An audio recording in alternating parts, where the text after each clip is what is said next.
सोलापूरच्या विकासाचे रखडलेले प्रश्न मार्गी लावण्यासाठी शासन पातळीवर सातत्यानं पाठपुरावा सुरू असून विमानसेवा, textile park, IT park, MIDC विस्तार, पायाभूत सुविधा आणि पर्यटन विकासाला प्राधान्य दिलं जात आहे. विकासाच्या प्रश्नांवर राजकारण न करता सर्वांनी एकत्र काम करण्याची गरज असल्याची भूमिका पालकमंत्री जयकुमार गोरे यांनी मांडली.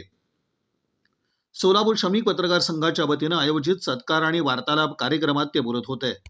यावेळी आमदार देवेंद्र कोठे, महापौर विनायक कोंड्याल, नगरसेवक मनीष केत, संघाचे अध्यक्ष विक्रम खेलगुडे, सरचिटणीस सागर सुरवसे, खजिनदार किरण बनसोडे उपस्थित होते. प्रास्ताविक विक्रम खेलगुडे यांनी केलं. पालकमंत्री जयकुमार गोरे म्हणाले की पालकमंत्री म्हणून 18 महिने पूर्ण झाले असून समांतर जलवाहिनी, विमानसेवा, उड्डाणपूल, टेक्स्टाईल पार्क यासारखे अनेक प्रश्न पुढे आले. टेक्स्टाईल पार्कचा प्रश्न मार्गी लागल्यानं सुमारे 10,000 कुटुंबांना फायदा होणार आहे. सोलापूरची गुंतवणूक वाढवण्यासाठी MIDCचा विस्तार, IT पार्क आणि वस्त्रोद्योगाला नव्या सवलती देण्याची गरज असल्याचं त्यांनी स्पष्ट केलं. बोरामणी विमानतळाच्या प्रश्नावर बोलताना विद्यमान विमानतळाच्या विस्तारीकरणासाठी 800 ते 1,000 कोटी तर बोरामणीसाठी सुमारे 700 कोटी अस्तित्वाबाबत वनविभागाचा अहवालही महत्त्वाचा ठरणार असून विमानतळाबाबत सरकार तातडीनं निर्णय घेण्याच्या विचारात असल्याचं ते म्हणाले. आदिला नदीच्या ब्ल्यू व रेड लाईनच्या प्रश्नावर नागरिकांना दिलासा देताना एकाही घरावर हातोडा पडू देणार नाही, मात्र नव्यानं बांधकाम करताना काळजी घ्यावी. नदी नाल्याचा प्रश्न सोडवून शहराचा विकास करण्याचा प्रयत्न केला जाईल असं त्यांनी स्पष्ट केलं. महापालिकेच्या 7 जागा BOTवर विकसित करण्याच्या प्रस्तावाचं समर्थन करताना निष्क्रिय जागांचा विकास करून महापालिकेचं उत्पन्न वाढवण्याची गरज आहे. काम होण्याआधी ते कायदेशीर की बेकायदेशीर ठरवण्याचा अधिकार कोणाला, असा सवालही त्यांनी केला. प्रधानमंत्री आवास योजनेत महाराष्ट्रात एका वर्षात 5.5 लाख घरं पूर्ण झाली असून आता 15 लाख घरांचं उद्दिष्ट असल्याचं गोरे यांनी सांगितलं. सोलापूरसह राज्यातील महिलांना कायमस्वरूपी बाजारपेठ उपलब्ध करून देण्यासाठी उमेद मॉल उभारलं जाणार असून पहिल्या टप्प्यात 13 मॉलचं काम सुरू होईल असं त्यांनी स्पष्ट केलं. प्रास्ताविक अध्यक्ष विक्रम खेलगुडे यांनी केलं. सूत्रसंचालन महाराष्ट्र राज्य अधिस्वीकृती पत्रकार समितीचे सदस्य प्रमोद गोडके यांनी केलं. आभार सरचिटणीस सागर सुरवसे यांनी मानले. जयकुमार गोरे भाऊ हे आपल्या विनंतीला मान देऊन आज या ठिकाणी आले. प्रथमतः मी सोलापूर श्रमिक पत्रकार संघाच्या वतीने त्यांचं स्वागत करतो. या ठिकाणी उपस्थित असलेले आदरणीय देवेंद्र कोठे, राज्य मराठी पत्रकार संघाचे अध्यक्ष, आपले सगळ्यांचे सहकारी मित्र आणि नगरसेवक मनीष दादा केत, त्याचबरोबर या ठिकाणी आवर्जून उपस्थित असलेले समाधानजी वाघमोडे आहेत, आमचे सागरदादा सुरवसे, किरणजी बनसोडे आणि सर्व पत्रकार मित्रांनो. सोलापूर श्रमिक पत्रकार संघाची स्थापना जवळपास 52 वर्षापूर्वी झाली. श्रमिक पत्रकार संघाच्या वतीने आपण दरवर्षी विविध उपक्रम राबवत असतो. त्यात पत्रकारांच्या कुटुंबासाठी मेडिक्लेम योजना राबवतो. यासाठी जो काही प्रीमियम असतो त्याच्या 50% प्रीमियम जवळपास 200 पत्रकारांचा पत्रकार संघ भरतो. 12 ते 15 लाख रुपये आपण पत्रकारांच्या आरोग्यावर खर्च करतो दरवर्षी. पत्रकारांच्या पाल्यांना शिष्यवृत्ती असेल, पत्रकारांच्या पाल्यांना शालेय साहित्य असेल, आदी उपक्रम, आरोग्य शिबिर आणि इतर काही ज्या गोष्टी असतात ते आपण पत्रकार संघ आजवर करत आलेलो आहे. भाऊ सोलापुरात पत्रकारांसाठी गृह प्रकल्प साकारतोय. त्याचं काम जवळपास अंतिम टप्प्यात आहे. साधारण डिसेंबर ते जानेवारी पर्यंत आदरणीय मुख्यमंत्री देवेंद्रभाई फडणवीसांच्या हस्ते या गृह प्रकल्पाचं भूमिपूजन केलं. त्यांच्याच हस्ते आपल्या सर्वांच्या उपस्थितीत आम्हा सर्वांना त्या घराच्या चाव्या मिळाव्या अशी अपेक्षा या निमित्ताने व्यक्त करतो. आदरणीय सचिन दादा असतील, देवेंद्र दादा असतील, यांचं वेळोवेळी या प्रकल्पासाठी आम्हाला मार्गदर्शन लाभलंय. त्याच्या अगोदर सुभाष बापूंचं, विजय मालकांचं, त्यांचेही सहकार्य आम्हाला लाभलंय. आपल्या सरकारच्या काळात हा प्रकल्प राज्यातला पहिला प्रकल्प आहे आणि तो साकारतोय. दुसरी गोष्ट भाऊ, आपण गेल्या 19 महिन्यापूर्वी पालकमंत्री पदाची सूत्रे घेतली. आपण पालकमंत्री झाल्याबरोबर काही निवडणुका लागल्या, स्थानिक स्वराज्य संस्थांच्या निवडणुका, त्यानंतर विधान परिषदेची निवडणूक लागली. आपण पक्षाला भरघोस या निवडणुकीत यश मिळवून दिलात. फक्त राजकारण निवडणुका एवढ्यावर न थांबता आपण सोलापूरची विमानसेवा सुरू केलात.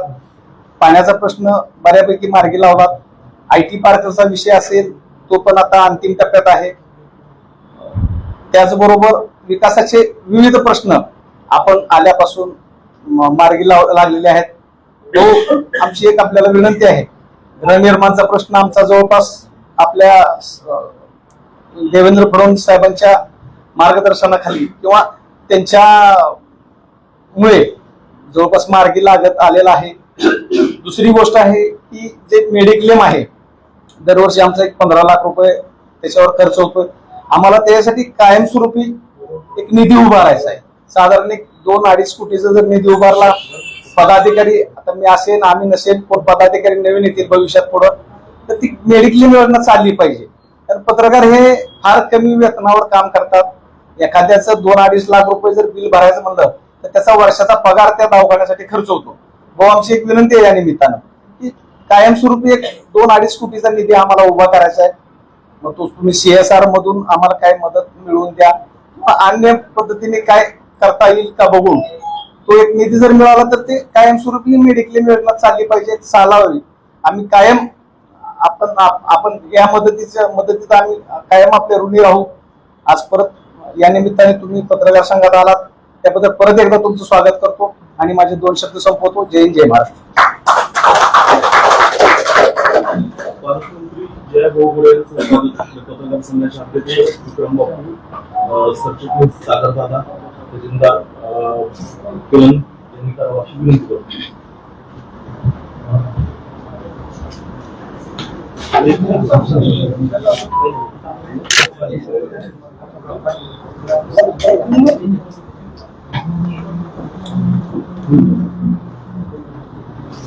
दादा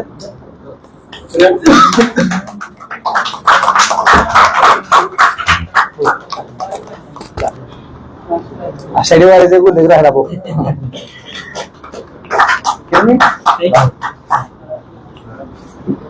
आमदार देवेंद्रदादा कोटे यांचं स्वागत, किरण बनसोडे यांनी करावं अशी विनंती.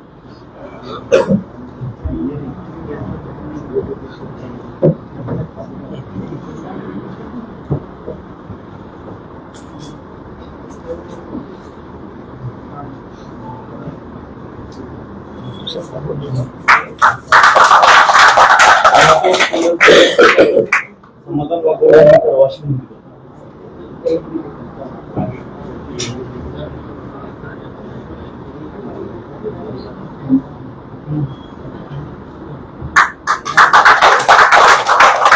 पत्रकार म्हणून नाही तर नगरसेवक म्हणून मनीष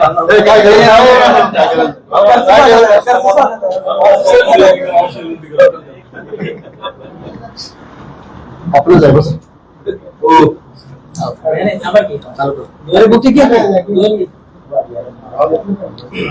आषाढी वारीच्या उत्कृष्ट नियोजनाबद्दल पंढरपुरातील सद्गुरू धोंडोपंत दादा भोसले सांप्रदायिक गट यांच्या वतीनं जयभूमचा सत्कार करण्यात येणार आहे.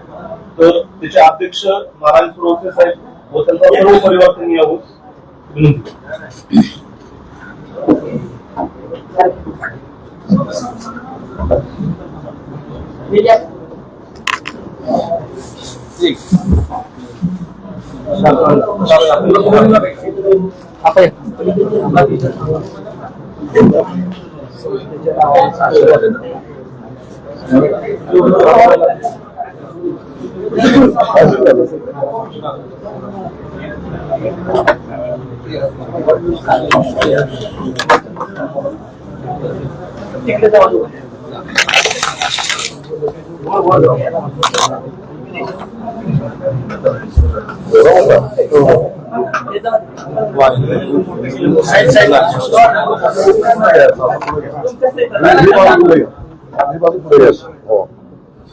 पुढे घ्या असं घ्या.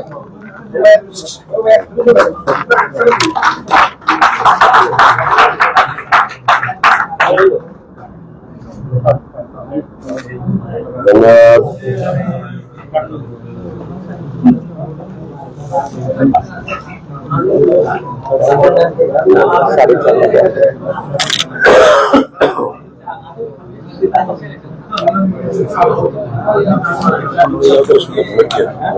हे सगळे प्रश्न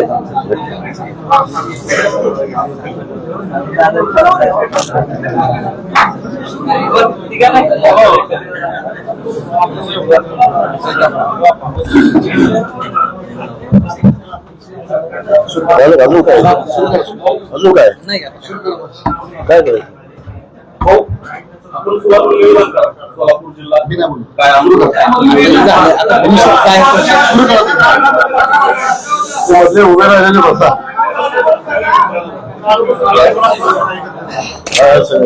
आहे सगळं व्यवस्थित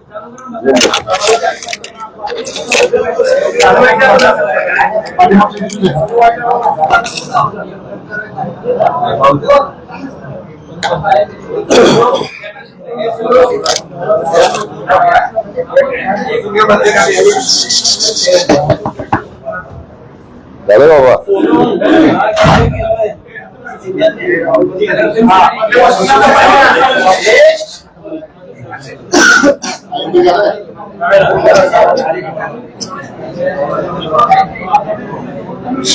पत्रकार सोडून आपले नेते मंडळी पलीकडे बसावं.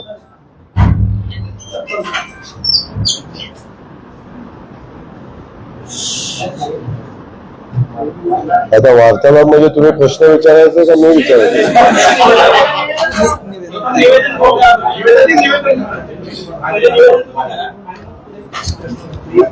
आज सोलापूर जिल्हा समिती पत्रकार संघाच्या वतीने पहिल्यांदाच पत्रकार संघाच्या ऑफिसमध्ये येणं झालं. आल्यानंतर आपण सगळ्यांनी मनोभावे माझं स्वागत केलं. आपल्या सगळ्यांना मनापासून धन्यवाद. खास करून पालकमंत्री म्हणून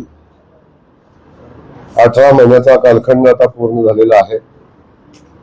19वा महिना आता चालू आहे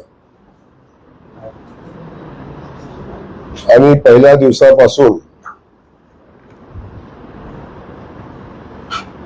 आजपर्यंत सोलापूर जिल्ह्याचा पालकमंत्री म्हणून सोलापूर शहराच्या व जिल्ह्याच्या जनतेच्या ज्या अपेक्षा होत्या त्या अपेक्षेप्रमाणे काम करण्याचा मी प्रयत्न केला. सोलापूर जिल्ह्यातले शेतकऱ्यांचे प्रश्न असतील, युवकांचे प्रश्न असतील, विविध समाजाचे प्रश्न असतील, खास करून सोलापूर शहरातल्या विकासाचे अनेक प्रश्नाचा विषय असेल. मग त्यामध्ये पहिल्या दिवशी मी आलो त्या दिवशी विचारलेले 4 प्रश्न मला आजही आठवतात. दुहेरी पाईपलाईनचं काय होणार, विमानसेवेचं काय होणार, त्यानंतर उड्डाणपुलाचं काय होणार आणि त्यानंतर सोलापूर शहरातल्या बाकीच्या अन्य प्रश्नासंदर्भातही आपण सगळ्यांनी सातत्यानं शहराच्या विकासाच्या प्रश्नासंदर्भात आपली भूमिका कायम प्रकर्षाने प्रश्न रूपाने माझ्यासमोर आपण मांडली. आणि मला आनंद याचा आहे की जे सोलापूर शहराचे जिल्ह्याचे गेल्या अनेक वर्षांचे प्रलंबित असणारे प्रश्न त्या प्रश्नांना वाचा फोडता आली, काही प्रश्नांना न्याय देता आला, काही प्रश्न आता सुटलेले आहेत, काही सुटण्याच्या मार्गावर आहेत. खास करून सोलापूर शहरातला B2चा प्रश्न आपल्या सगळ्यांना माहिती आहे. जवळजवळ 10,000 कुटुंबाचा जो प्रश्न होता तोही प्रश्न आता आदरणीय देवेंद्र कोठे असतील आणि आमच्या सगळ्या सहकाऱ्यांच्या प्रयत्नातनं तोही प्रश्न मार्गी लागलेला आहे.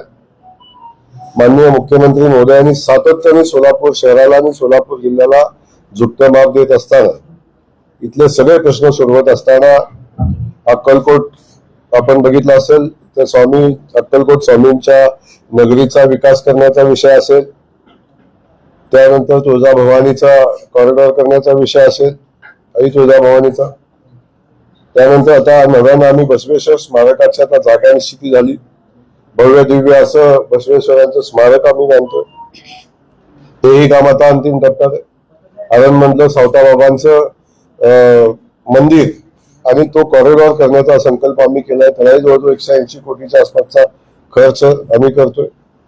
आणि यानंतर सगळ्यात महत्वाचं आपण बघितलं असेल की पंढरीच्या वारीची जबाबदारी पालकमंत्री म्हणून, राज्याचा ग्रामविकास खात्याचा मंत्री म्हणून माझ्यावर होती.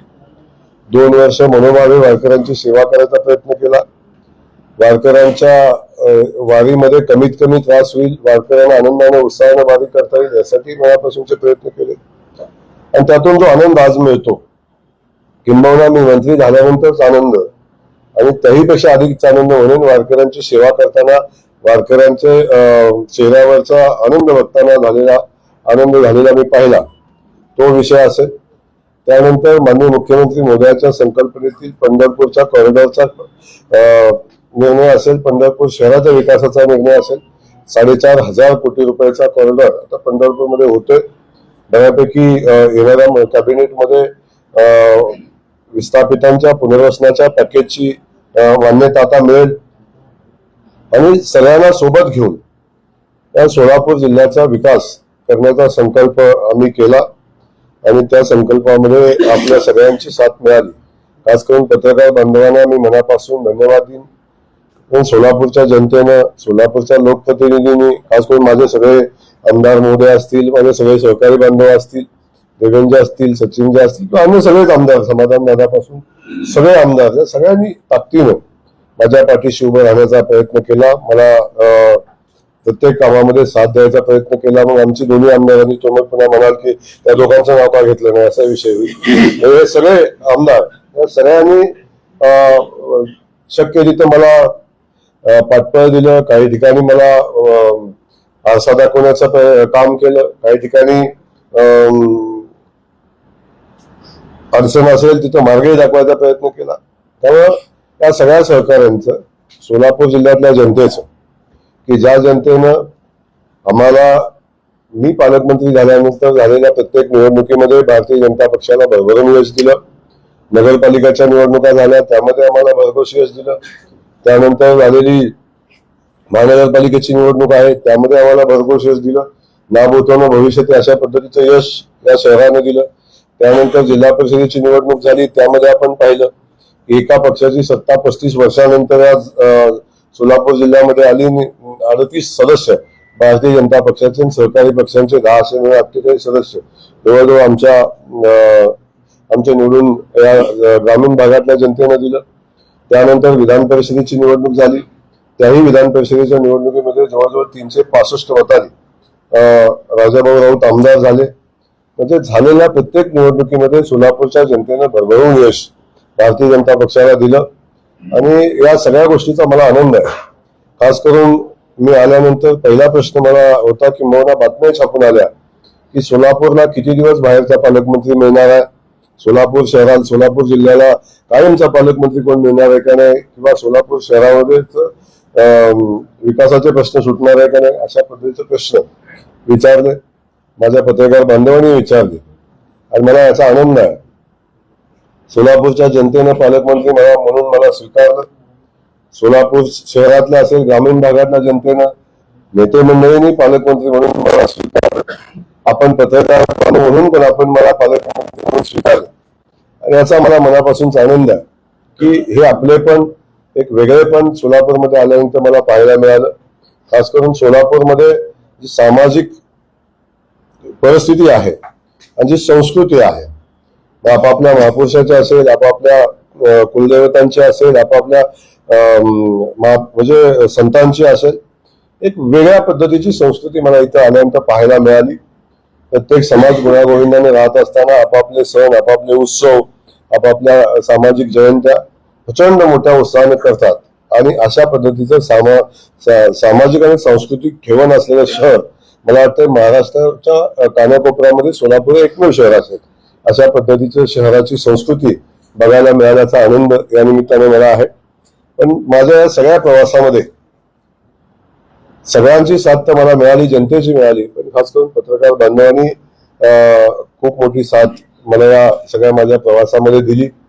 आपण चांगल्या कामाचं मोठ्या मनानं कौतुकही केलं, आमच्या उणीवा असतील तिथं बोट दाखवायचंही काम केलं आणि त्यातून मार्ग काढत असताना मला मार्गदर्शन करण्याचंही पत्रकार बांधवांनी सगळ्यांनी काम केलं. याचा मला मनापासूनचा आनंद आहे. खास करून मी पुन्हा मगाशी झालं की वारीमध्ये लोकांची सेवा करता आली, वारकऱ्यांची सेवा करता आली, पंढरीच्या नगरीची सेवा करता आली. हा आनंद जो माझ्या जीवनातला आहे तो सर्वोच्च आनंद आहे. तोही आनंद आपल्या सगळ्यांच्या आशीर्वादाने मला मिळाला, याचा मला आनंद आहे. खास करून आपल्या पत्रकार बांधवांचं माझ्या या प्रवासामध्ये खूप मोठं योगदान राहिले. आपल्या सगळ्यांना मनापासून धन्यवाद आणि इथून पुढच्या येणाऱ्या कालखंडामध्ये अशाच पद्धतीचं सहकार्य आपल्या सगळ्यांचं राहावं, अशा पद्धतीची अपेक्षा. सोलापूरचे मार्गी लावले, सोलापूरची गुंतवणूक वाढवण्यासाठी आपल्या काय भविष्यकालीन योजना आहे? सोलापूरची गुंतवणूक वाढवण्याच्या दृष्टिकोनातनं आपल्या सगळ्यांना माहिती आहे की MIDCचं विस्तारीकरणाची आवश्यकता आहे, सर्वोत्तम विमान सेवेची आवश्यकता आहे. शहरामध्ये IT पार्क आता उभं राहते, IT पार्कच्या माध्यमातून खूप मोठी गुंतवणूक या ठिकाणी येईल. आणि आपण बघतो सोलापूर हे वस्त्रोद्योगाचं शहर आहे. याच्यामध्ये अनेक सवलती देऊन नव्यानं उद्योग आणखीन समृद्ध कसे करता येतील, याची व्याप्ती कशी वाढवता येतील. कारण जो उद्योग सर्वोच्च स्थान ज्या उद्योगाला सोलापूर शहरामध्ये होतं, कालानुरूप त्याच्यामध्ये जो बदल व्हायला पाहिजे होता तो तेवढ्या वेगाने झाला नाही. आणि त्याचा परिणाम असा झाला की आपण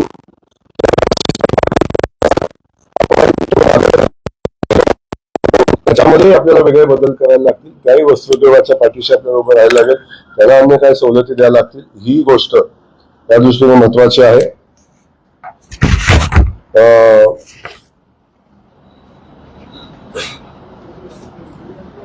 त्यामुळं या सगळ्या बाजूने जेव्हा सोलापूर शहराच्या पायाभूत सुविधा मजबूत होती, सोलापूर शहरामध्ये नवनवीन उद्योग धंदे येतील, तेव्हा खऱ्या अर्थानं गुंतवणूक वाढेल, मग युवकांच्या हाताला काम मिळेल आणि शहरही वेगाने प्रगतीकडे जाईल. यंदाच्या आर्थिक वर्षामध्ये प्रधानमंत्री आवास योजनेचे आहे, विक्रमी पद्धतीने आपण केलं, बाकीच्या काही पेंडिंग आहे वाटतं. सोलापूर जिल्ह्याची नक्की परिस्थिती काय आणि प्रधानमंत्री आवास योजनेचं त्याच्यामध्ये उद्दिष्ट असणार? नाही, आता प्रधानमंत्री आवास योजनेचा विषय सोलापूर जिल्ह्यासाठी महत्वाचा आहे, महाराष्ट्रासाठी महत्वाचा आहे. आपण पाहिलं असेल की गेल्या 10 वर्षामध्ये प्रधानमंत्री आवास योजनेतनं केंद्र सरकारनं महाराष्ट्राला 10,26,000 घराचं उद्दिष्ट दिलेलं होतं 10 वर्षामध्ये. सुदैवाने मी ग्रामविकास खात्याचा मंत्री झालो, माननीय देवेंद्र फडणवीसजी महाराष्ट्राचे मुख्यमंत्री झाले आणि शिवराजसिंह चव्हाण साहेब देशाचे ग्रामीण विकास मंत्री झाले. मला सांगायला आनंद होतो की माननीय मुख्यमंत्री महोदयांनी प्रधानमंत्री आवास योजनेची आमचं जे उद्दिष्ट होतं किंवा जे याद्या आजपर्यंतच्या पेंडिंग होत्या त्याची संख्या जवळजवळ 29.5 लाख घरकुलांची होती आणि त्याची मागणी खूप ताकदीनं माननीय मुख्यमंत्री महोदयांनी आदरणीय मोदीजींच्याकडे केली, केंद्रीय मंत्री शिवराजसिंह चव्हाण साहेबांच्याकडे केली. आणि मला सांगायला आनंद होतो 1 वर्षामध्ये आमची जुनी 29.5 लाख घराची यादी एका वर्षामध्ये केंद्र सरकारनं मोदीजींनी मंजूर केली. आणि आज आपण बघतो विक्रमी घरं बांधण्याचं काम महाराष्ट्र सरकारच्या माध्यमातून झालं. 50,000 रुपये अतिरिक्त अनुदान महाराष्ट्र सरकारनं घरकुलाला देण्याचा निर्णय घेतला माननीय मुख्यमंत्री महोदयांनी. हा देशातला पहिला विषय आहे. पण एका वर्षामध्ये 5.5 लाख घरं बांधली, हे देशातलं एकमेव उदाहरण आहे. 5.5 लाख घरं बांधून तयार झाली आणि आता आम्ही उद्दिष्ट ठेवलंय एका वर्षामध्ये 15 लाख घरं पूर्ण करण्याचं उद्दिष्ट ठेवलंय. सांगायला पुन्हा आनंद होतो की 5.5 लाख घराचं आम्ही जेव्हा लोकार्पण केलं, जे उद्दिष्ट आम्हाला मुख्यमंत्री महोदयांनी दिलं, पहिल्या महिन्यामध्ये 1,22,000 घरं आम्ही बांधून पूर्ण केली. त्यानंतर म्हणजे आता दुसऱ्या महिन्यामध्ये 1,27,000 घरं बांधून आम्ही पूर्ण केली आणि आता तिसऱ्या महिन्यामध्ये साधारण आम्ही 1,40,000 घराच्या आसपास आम्ही पोहोचतोय. म्हणजे महिन्याला साधारण 1.25 लाख घरं आपण तयार करतोय. 15 लाख घराचे उद्दिष्ट पूर्ण होईल आणि ज्या लोकांना घर नव्हतं त्या लोकांना घर मिळेल.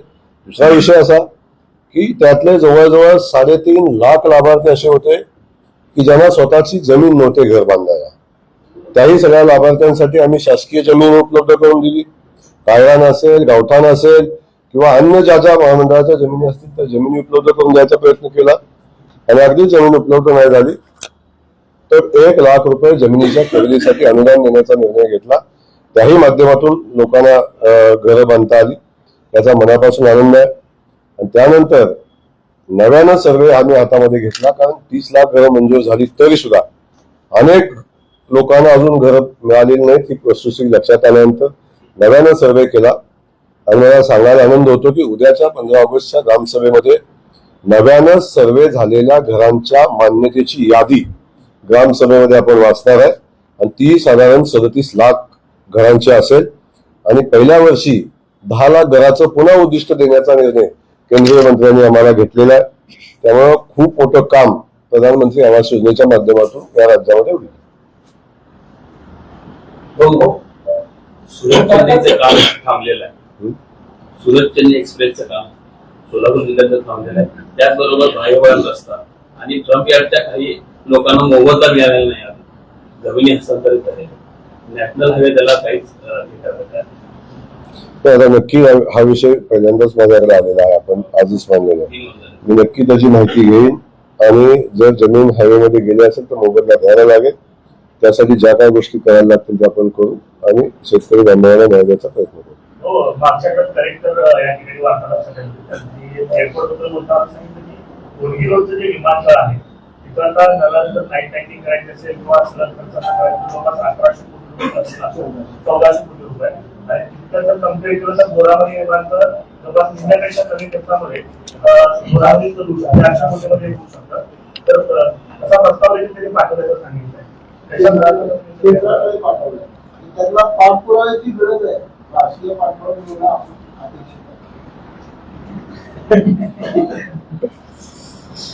तुमच्या जे मनात आहे ते माझ्या ध्यानात आहे. त्यामुळे मी आपल्याला सांगतो, आपण म्हणला ती वस्तुस्थिती खरी आहे. आपलं विद्यमान जे एअरपोर्ट आहे त्या एअरपोर्टचं विस्तारीकरण, त्याचं नाईट लँडिंग, तिथलं अतिक्रमण, कोर्टाच्या अडचणी, हा सगळा विषय पाहिला तर साधारण 800 ते 1000 कोटी रुपये त्याला खर्च आहे. ही वस्तुस्थिती आहे. परंतु ते अतिक्रमण काढल्याशिवाय ते शक्य नाही. त्यामध्ये काही कोर्टाच्या अडचणी आहेत. काही संदर्भात आपण कलेक्टर मोदयांना सूचना दिलेल्या आहेत की तातडीनं कोर्टामध्ये सुनावणी व्हावी आणि तो प्रश्न निकाली निघावा. पण त्यानंतर जो विषय येतो की आपला बोरामणी एअरपोर्टचा विषय जो आहे, जो आपण कधी न पाहिलेल्या पक्षामुळे आतापर्यंत थांबलेला आहे. त्यामुळं फॉरेस्ट खात्यानं आता रिपोर्ट तयार केलेला आहे. कारण जेव्हापासून हा विषय समोर आला तेव्हापासून एकदाही तो पक्षी माळरोग पक्षी एकदाही फॉरेस्ट खात्याला दिसला नाही किंवा त्याची कुठेही नोंद झाली नाही किंवा कुठेही त्याची हालचाल दिसली नाही. त्यामुळे मला वाटतं फॉरेस्ट वन खातं आता या मानसिकतेपर्यंत आलेलं आहे की इथं त्या पक्षाचं अस्तित्व नाही. अशा वेळी आपल्याला काय त्या संदर्भात करता येते याचाही विचार माननीय मुख्यमंत्री मोदयांनी करण्याचा निर्णय घेतलेला आहे. आणि मुख्यमंत्री महोदय आपण जसं म्हणताय, जसं राजकीय इच्छाशक्ती आमच्या इथल्या लोकल नेतृत्वाची आहे, तुमच्या पालकमंत्र्याची आहे, आमच्या सगळ्यांच्या वर आमच्या मुख्यमंत्री मोदयांची इच्छाशक्ती आहे. इच्छाशक्तीशिवाय एवढं सगळं घडत नाही. त्यामुळं आपल्याला विचारायला प्रश्न शिल्लक राहत नाही. याला कारण आहे की प्रचंड मोठी इच्छाशक्ती आहे आणि त्या इच्छाशक्तीने आम्ही काम करायचा प्रयत्न करतोय. आणि दोन्हीचं कंपॅरिझन केलं तर बोरामणीला साधारण 600 कोटी रुपये खर्च येतो, इकडे साधारण 1000 कोटी रुपये खर्च येतो. तर अशा वेळी काय करावं याचा निर्णय तातडीने सरकार घेण्याच्या विचारात आहे.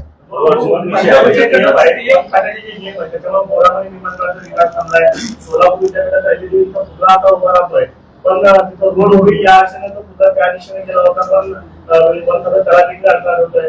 बार्शी सोलापूर रोडला काम करत असताना तिथं वन खात्याचा अडथळा येतो. वन खात्याचे जे नियम आहेत त्या संदर्भामध्ये सोलापूरचा विकास व्हावा त्या नियमामध्ये बदल करायची आवश्यकता. नियमामध्ये एक आहे की वन क्षेत्र आहे आणि वन क्षेत्राचे कायदे कडक आहेत, म्हणूनच आज वन खातं वन शिल्लक आहे. नाहीतर वन शिल्लक राहिलं नसतं. आणि आपणही सगळ्यांनी मिळून वन खात्याच्या कायद्याची अंमलबजावणी केली पाहिजे. थोडा वन खात्याचे कायदे क्लिष्ट आहेत, त्याच्यामध्ये एक्झिस्टिंग रोडवर पुन्हा त्या रोड करायचा तरी परवानगी घ्यायला लागते. काही अडचणी आहेत का तर नक्की आहेत. हायवे नवीन उभारताना अडचणी येत आहेत का नक्की येत आहेत. पण आपण जर व्यवस्थित त्याचा पाठपुरावा केला तर वन खाते त्याची परवानगी देते. परंतु काही नियमात बदल करण्याची आवश्यकता आहे, सुधारणा करण्याची आवश्यकता आहे. हे वास्तव आहे आणि ते आपण फॉरेस्ट खात्याला माननीय मुख्यमंत्री महोदयाच्या माध्यमातून सरकारनं केंद्र सरकारला त्या संदर्भात वारंवार काही गोष्टी च्या सूचना केलेल्या आहेत, विनंती केलेली आहे. त्यामुळं आपण म्हटलं किती अडचणीचं आहे तरी सुद्धा वन खातं वन आपल्याला क्षेत्र आपल्याला जर वाचवायचं असेल आणि प्रदूषण वाचवायचं असेल तर आपल्याला वन खात्याच्या कायद्याची अंमलबजावणीची आवश्यकता आहे. विषय असा आहे जो आदिला नदीचा जो विषय आहे ब्ल्यू लाईन आणि रेड लाईनचा रेखांकनाचा विषय आहे तो अद्याप झालेला नाही, ते प्रलंबित आहे. त्यामुळे त्या परिसरातील बांधकाम परमिशन आता आयुक्ताने थांबवले. जे ब्ल्यू लाईन रेड लाईन मध्ये येत नाही ते बी बांधकाम परमिशन थांबले. त्या आपण बिलकुल चिंता करू नका. नदी आहे का नाला आहे याचाही निर्णय आम्ही घेऊ आणि या संदर्भात कुठल्याही लोकांना त्रास होणार नाही याची काळजी घेऊ. कारण ही जनता आमची आहे, शहर आपलं आहे, जनता आपली आहे आणि प्रचंड मोठ्या कष्टानं आयुष्याची पुंजी लावून लोकांनी घरं बांधलेली आहे, त्याची जाणीवही आहे. परंतु हे सगळं करत असताना लोकांच्या जीवाला धोका होऊ नये याची काळजी घेणं आपल्याला गरजेचं आहे. या दोन्ही गोष्टीचा विचार करून आपल्याला जे आवश्यक पावलं उचलायला लागतील ते उचलू. परंतु एकाही घराला पाडलं जाईल असे कुठेही घडणार नाही. नव्यानं बांधकाम करताना मात्र लोकांनी काळजी घेतली पाहिजे आणि त्यासाठी नदी नाला हा विषय फार मोठा चर्चेचा विषय नाही. याच्यातून शहराचा विकास कसा करता येईल आणि वेळ पडली तर मी सांगितलं की त्या नाल्याचं नदीचं काय आहे त्याचं खुलीकरण करून आपण त्याच्या पाण्याची विल्हेवाट आपण लावू आणि हा जो प्रश्न आहे तो पण मार्गी येऊ. महिला बचत गटांसाठी त्यामध्ये सोलापूर शहर जिल्ह्यातील सध्या परिस्थिती काय राज्यामध्ये पण कशी परिस्थिती आहे? आता आपण पाहिलं की उमेदच्या माध्यमातून महिला सक्षमीकरणाचं काम आदरणीय मोदीजींच्या नेतृत्वाखाली चालू आहे आणि राज्यामध्ये 6,70,000 बचत गट आज काम करतात. त्या माध्यमातून 67 लाख महिला या बचत उमेद अभियानाशी जोडलेल्या आहेत आणि त्यामधल्या 50 लाख बहिणी आता लखपती आहेत आणि खूप मोठं काम त्या उमेदच्या माध्यमातून होताना आपण सगळेजण पाहतोय. तर ते सगळं होत असताना आता मोदीजींनी आम्हाला नवीन उद्दिष्ट दिले देशाला की 6 कोटी लखपती जेव्हा झाले तेव्हा महाराष्ट्राचं कॉन्ट्रीब्युशन 50 लाखाचं आहे. आता 10 कोटी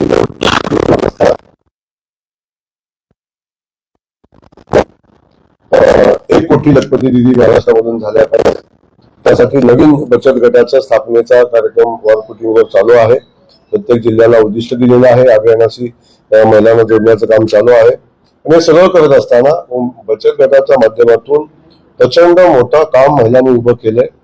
काय वस्तूची निर्मिती, काय पदार्थाची निर्मिती या सगळ्या गोष्टीमध्ये महिला खूप ताकदीनं पुढे येत आहेत आणि हे सगळं करत असताना जरी उत्पादित मालाला उत्पादित पदार्थांना हक्काची त्यांची मालकीची बाजारपेठ असावी ती बाजारपेठ आता उपलब्ध नाही. वर्षातनं 8-10 दिवस ती मिळते. ती बाजारपेठ आपल्याला वर्षभर मिळाली पाहिजे. यासाठी माननीय मुख्यमंत्री महोदयांच्याकडे आम्ही प्रस्ताव ठेवला की जिल्हा परिषदेच्या जागा जिल्ह्याच्या ठिकाणी ज्या जागा आहेत त्या ठिकाणी उमेद मॉल बांधण्याचा संकल्प आम्ही केला. मुख्यमंत्री महोदयांनी आम्हाला तातडीनं त्याला मान्यता दिली. आता आम्ही पहिल्या टप्प्यातले 13 मॉलचं टेंडर येणाऱ्या 8 ते 10 दिवसात टेंडर होऊन जाईल. या वर्षीच आम्ही पुन्हा 10 नवीन जिल्ह्यातल्या उमेद मॉलचं आपण करतोय. साधारण या वर्षाखेरीपर्यंत 23 उमेद मॉलचं काम चालू झालेलं असेल. उर्वरित जिल्ह्याचं काम आम्ही पुढच्या वर्षी करू आणि महिलांना स्वतःची हक्काची 12 महिन्याची बाजारपेठ आपण उपलब्ध करून देऊ.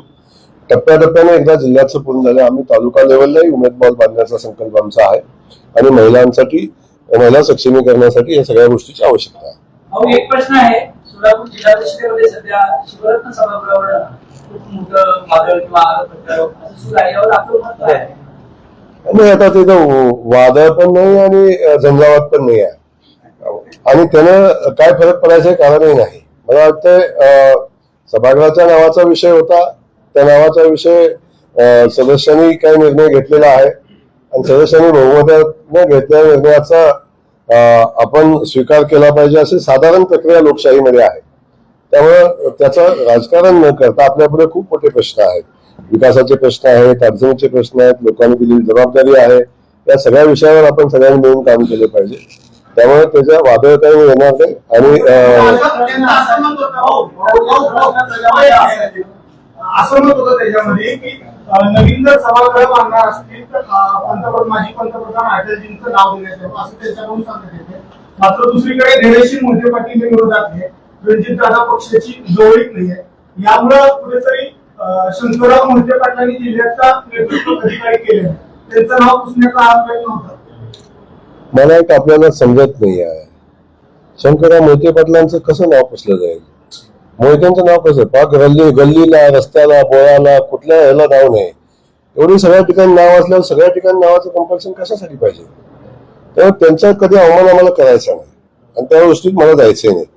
आम्ही शंकरराव मोहिते पाटलांचं नाव बदललेलं नाही आणि ते बदलणार नाही.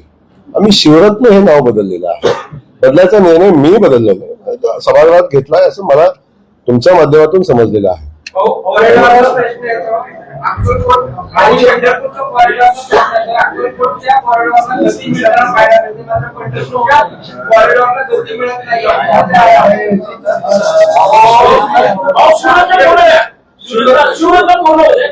झालं ना पूर्ण?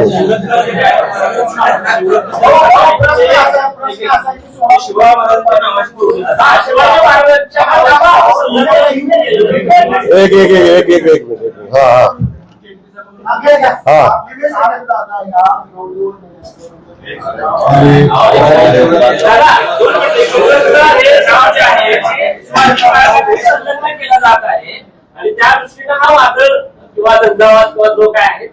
आता कुठलंही नाव आपल्या सोयीनं जोडणं मला वाटतं उचित नाही.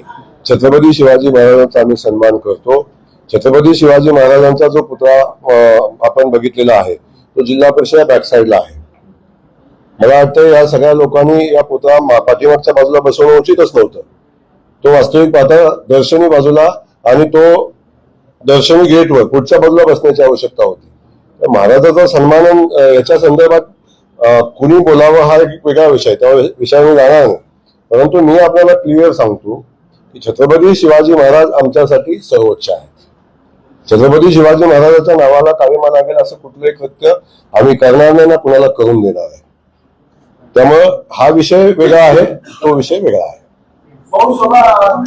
जिल्हाधिकारी आल्यानंतर म्हणाले की उजनीमध्ये प्रदूषण झाले आणि त्याच्यासाठीच 90-91 सुमारामध्ये चिनापी नावाची एक मासे त्याच्यामध्ये राष्ट्रीय आणि त्याच्यामुळे स्थानिकांना उडवणं पण मिळालं आणि खायला पण मिळाले. पण त्याचा आता प्रदूषण की चला जिल्हापरी बाहेर काढण्यासाठीचे प्रयत्न होणं अपेक्षित. आता याच्यावर काय माझा सखोल अभ्यास नाही. त्याचं टेंडर निघालं मी तुम्हाला देऊन टाकेल.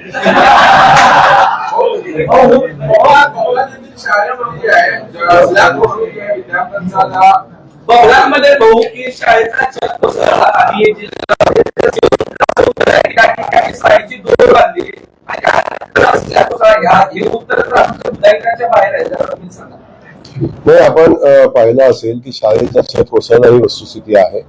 त्यामध्ये वास्तविक पाहता शिक्षकांनी थोडी काळजी घेण्याची आवश्यकता होती. त्या ठिकाणी झुला बांधलेला होता, पण झुला बांधला म्हणून स्लॅब पडावा हे बिलकुलच संकेतात बसत नाही. त्याचं समर्थन आपण करणार नाही. त्याची चौकशी आपण करू. आणि ही शाळा जर एवढी शाळेचं छत जर एवढं कमकुवत होतं तर त्याच्यावर अगोदरच त्याचं ऑडिट का नाही झालं याही संदर्भात माहिती घेऊ.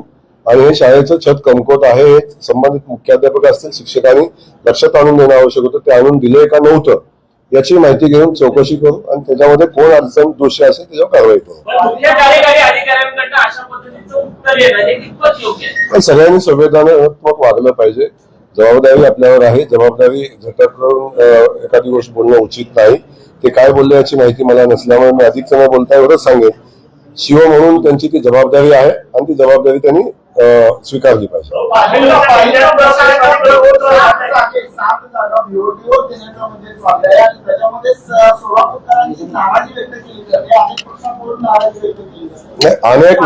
अनेक पक्षाकडून नाराजी हा माझा तुमचा प्रश्न मला ज्ञात आहे. पालक म्हणून तुम्ही महापालिकेला काय पदाधिकाऱ्यांना काय सांगणार आहात का सोलापूरकरांना काय संदेश देणार की महापालिका अशा पद्धतीचं बेकायदेशीर काम करणार आहे? काय नेमकं? मी आपल्याला काम होण्याच्या अगोदरचे काम कायदेशीर का बेकायदेशीर ठरवण्याचा तुम्हाला अधिकार कसा आला आणि त्याचे मूल्यमापन कसं केलं, बेकायदेशीर का कायदेशीरचा, हा पहिला विषय आहे. माझा दुसरा प्रश्न आहे की आपण गेल्या अनेक वर्षापासून सोलापूर शहरामध्ये काम करतात. सोलापूर शहरामध्ये आतापर्यंत बीओटीचे प्रकल्प किती झालेत हे मला तुमच्याकडून कळालं तर बरं होईल. हा, मग ते बेकायदेशीर होते, त्यांच्यावर कोणावर कारवाई झाली हे कळालं तर ते एक तेच सांगतो तुम्हाला की आपण बीओटीचा प्रकल्प बेकायदेशीर असतो हे सांगितलं कोणी? बीओटीवर आज आपण बघतो की साधारण 1260 कोटी रुपयाची पाणी योजना चालू आहे. त्यासाठी आपण विविध जागतिक बँकाची कर्ज आपण घेतोय, जागतिक बँकेचं कर्ज आपण घेतोय, आपण फंड्स उभे करतोय, रोक्याच्या माध्यमातून काही पैसे घेता येतात का त्याचा विचार आपण करतोय. हे करत असताना जागतिक बँकेच्या स्पष्ट सूचना आहेत. महापालिका स्वतःच्या उत्पन्नाची स्रोत किती वाढवत आहेत, स्वतःचं उत्पन्न महापालिका कशातनं वाढवते. वर्षानुवर्षे ज्या महापालिकेच्या जागा ज्याच्यामध्ये काहीच नाही अशा जागा पडून आहेत, त्या जागा विकसित करून महापालिका स्वतःची प्रॉपर्टी आणि उत्पन्न का नाही वाढवत आहे याही संदर्भात जागतिक बँकेने विचारणा केलेली आहे. त्यामुळे जागतिक बँकेच्या सूचना असतील, केंद्र सरकारच्या सूचना असतील, राज्य सरकारच्या सूचना असतील, या सूचनेच्या अनुषंगानं आता फक्त ते कुठले प्रकल्प आपण करू शकतो हे तपासण्यासाठी आता जो विषय समोर आलेला आहे, आयुक्तांनी आणलेला आहे, तपासण्यासाठी आणलेला आहे. फिजिबल होतील नाही होतील त्याच्यावर कमिटी नेमू, त्याच्यावर तज्ज्ञ नेमू, तज्ज्ञ आपल्याला सल्ला देतील हे करणं उचित आहे नाही उचित आहे. याच्या अगोदर राजकीय पूर्व दूषित विचार करून जर एखादा प्रकल्प होण्या अगोदर तो प्रकल्प प्रत्यक्षात येण्या अगोदर तो बेकायदेशीर आहे अशा पद्धतीची चर्चा करणं किंवा अशा पद्धतीने विचार करणं हे शहराच्या विकासाला घातक आहे. शहराचा जबाबदार नागरिक म्हणून आपण अशा पद्धतीनं आपण म्हणजे आपण नाही जो कोण म्हणता येतं त्यांनी जबाबदारीनं बोलावं. अशा पद्धतीचं विचार मांडणं, अशा पद्धतीचं लोकांच्या मध्ये कन्फ्युजन निर्माण करणं मला वाटतं हे कुठल्याही कायद्याच्या ह्याच्यात बसत नाही. त्यामुळे सोलापूर शहरातल्या जनतेनं आम्हाला निवडून दिलंय, आमच्यावर विश्वास ठेवा. आम्ही 70% मतं घेऊन निवडून आलेलो आहोत. त्यामुळे शहराच्या जनतेच्या मनामध्ये काय आहे याची जाणीव आहे. मी आज एक तुम्हाला सांगतो, जोपर्यंत जयकुमार गोरे पालकमंत्री आहे तोपर्यंत एकही बेकायदेशीर काम करू देणार नाही, एकही बेकायदेशीर प्रकल्प होऊ देणार नाही. पण शहराच्या उन्नतीसाठी, शहराच्या विकासासाठी जे करायला लागेल त्यात कुणी अडवा आला तरी तो प्रकल्प करणार आणि शहराच्या विकासासाठी जे करायला लागेल ते करणार. याच्यामध्ये कुठली शंका बाळगायचं कारण नाही. त्यामुळं ज्या महापौरांनी आतापर्यंत त्या प्रकल्पाची कधीच चर्चा केली नाही, बीओटी विषयावर महापौरांनी कधीच प्रस्ताव आणला नाही. तो प्रस्ताव जेव्हा जागतिक बँकेचे अधिकारी आले, तो प्रस्ताव जेव्हा मित्राचे अधिकारी परदेशी साहेब आले, सरकारचे अधिकारी आले, तेव्हा महापालिका एवढं मोठं पाणी योजना करते तेव्हा महापालिका स्वतःचं उत्पन्न कशातून परत देणार आहे, महापालिका स्वतःचं उत्पन्न कशातून वाढवणार आहे याच्या संदर्भात जेव्हा चर्चा झाली तेव्हा ती चर्चा झालेली आहे. तेव्हा प्रकल्प फिजिबल होतील का नाही होतील आणि इथं काय केलं पाहिजे मोकळ्या जागावर यासाठी निविदा मागवणार आहे, तज्ज्ञ समिती नेमणार आहे, तज्ज्ञ जे सल्ला देतील त्यानुसार करणार आहे. त्यामुळं आपण आपला चष्मा बदलला पाहिजे आणि त्या चष्म्यातून स्पष्ट आणि नीट बघितलं पाहिजे.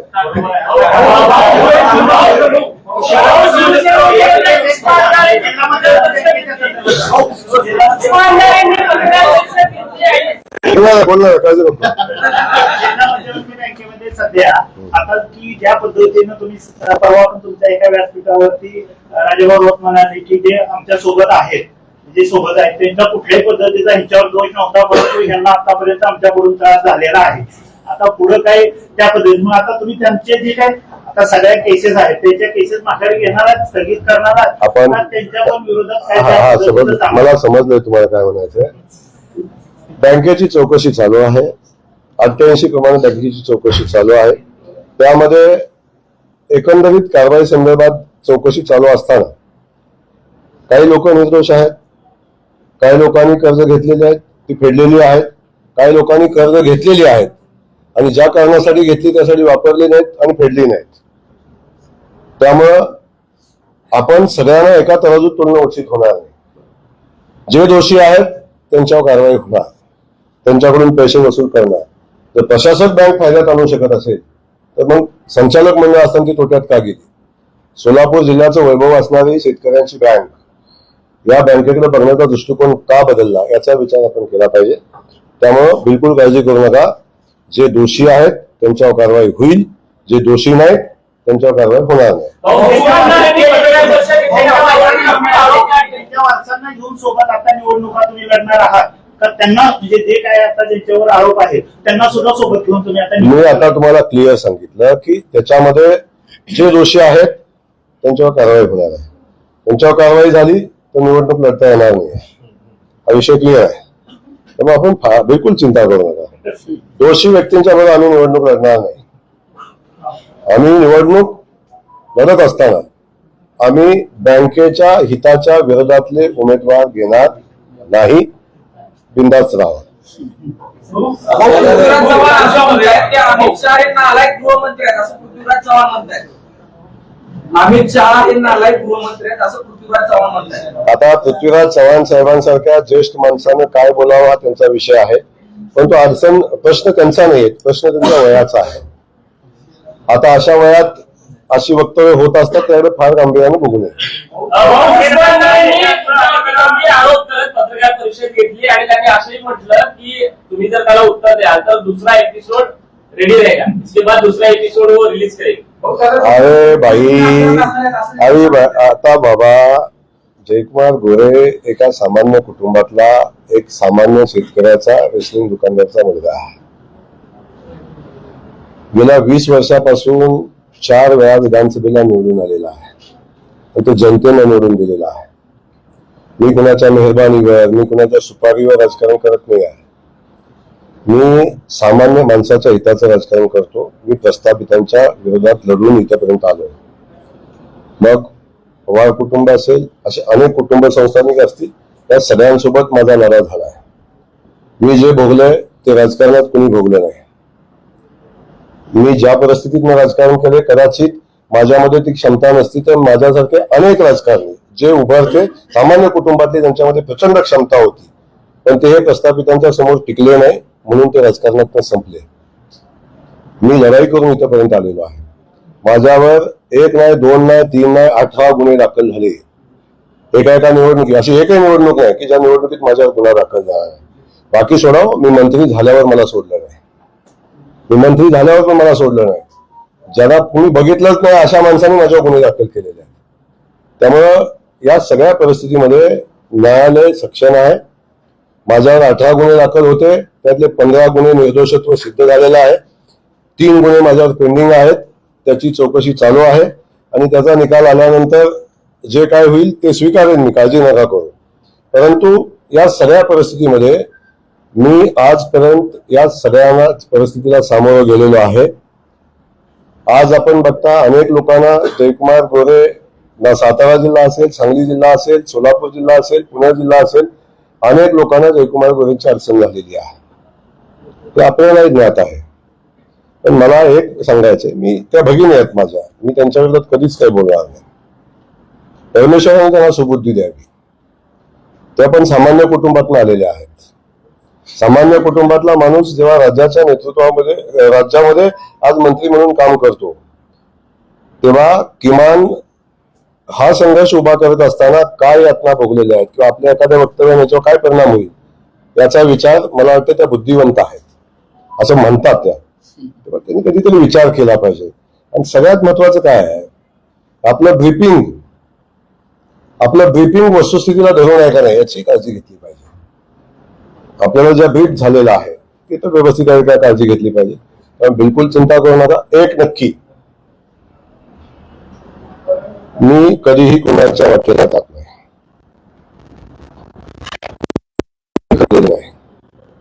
म्हणून प्रयत्न करू नका. मग सोलापूर शहरातले असतील, ग्रामीण भागातले असतील, साताराचे असतील किंवा अन्य कुठले असतील, सगळ्यांसाठीच माझी सूचना आहे. मी कधीही कुणाचं वाईट करत नाही. पण विनाकारण त्रास दिला तर मी उत्तर द्यायला कधी कमी राहत नाही. त्यामुळे माझी विनंती आहे की या सगळ्या परिस्थितीमध्ये वस्तुस्थिती आपल्या सगळ्यांना माहिती आहे. बालाजी सरोवरच्या 5व्या मजल्यावर काय होत होतं याचे आपण साक्षीदार आहात. तुम्ही बघितले असेल, तुम्ही होता तिथं, तुमच्यासोबत काय काय झालं तिथं. त्यामुळं या सगळ्या गोष्टीचे साक्षीदार आपण आहात. बालाजी सरोवरचा कॅमेरा आजही चालू आहे, त्यातलं एकही मिनिट शूटिंग काढलेलं नाही. त्यामुळे आपण बालाजी सरोवरच्या 5व्या शूटच्या समोरचं शूटिंग एकदा बघा, आपला वेळ द्या त्यासाठी. आणि त्यात जर आपल्याला काय वाटलं असेल शंकास्पद तर त्याच्यावर काळजी घ्या. अनेक लोकांनी मला अनेक उपमा दिल्या माहिती आहे आपल्याला, पण मला ज्या उपमा दिल्या तसा मी आहे असं त्यांना कसं कळालं.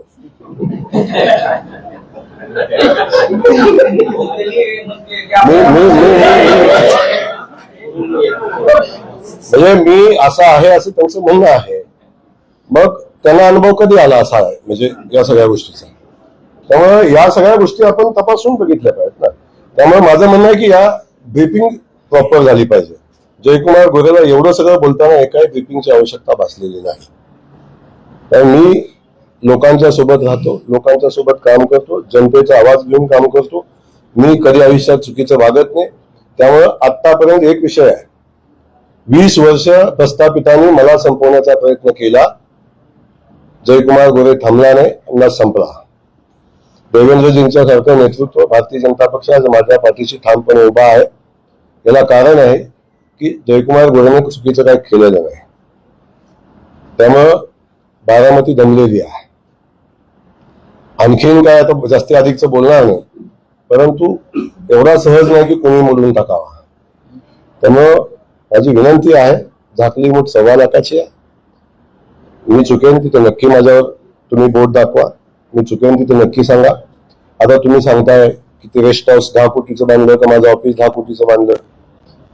काहीतरी थोडं तारतम्य बोलण्यात असावं की याचं असावं.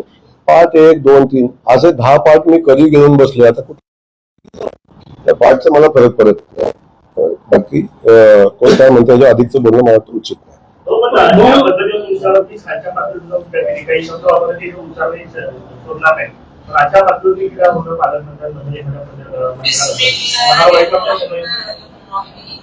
मी एक तुम्हाला सांगतो,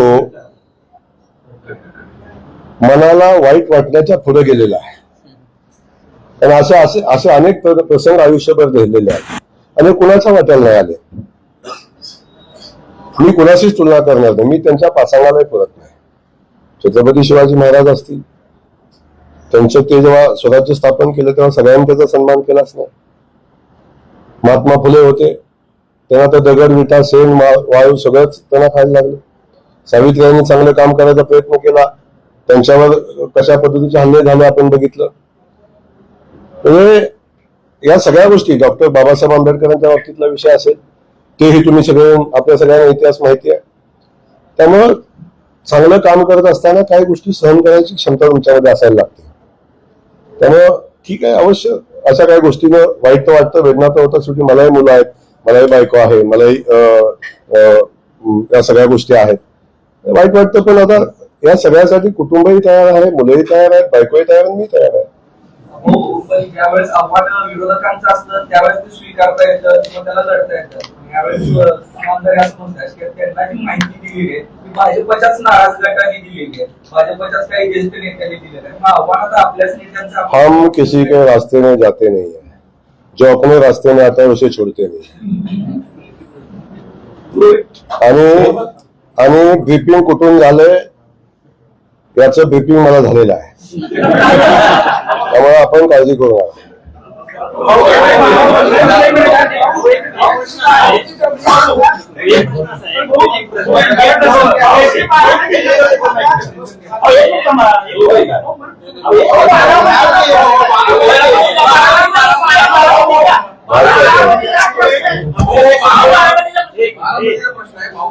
गंभीर आरोप आपल्यावरती भ्रष्टाचाराचे केलेले आहेत. ते आपले मेडिकल कॉलेज आहे आणि त्या कोविड कालावधीमध्ये तुम्ही मयत लोकांचे पैसे लाटले असा देखील त्यांनी गंभीर आरोप सुषमा अंधारेंनी केलेला. त्याला काय उत्तर असणार?